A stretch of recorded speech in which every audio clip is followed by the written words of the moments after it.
Hey guys, Elliot here from Worldwide Auctioneers, and I wanted to personally invite you guys out to our upcoming Enthusiast auction this weekend, April 25th and 26th, right here in Auburn, Indiana. We're going to have over 250 amazing collector cars up for auction, and over half of them are actually going up for no reserve.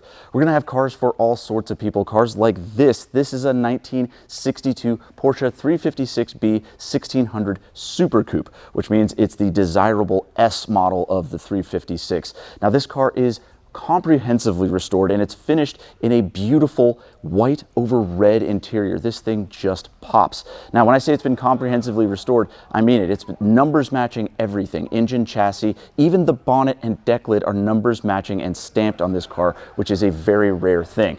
Check this and over 250 other cars out. We'll see you this weekend at the Enthusiast auction. Be sure to register on the phone, register to bid online, or trust me, you're going to want to be here in person to see cars like this Porsche. We've got a lot to show you. Come on down and see us right here in Auburn, Indiana.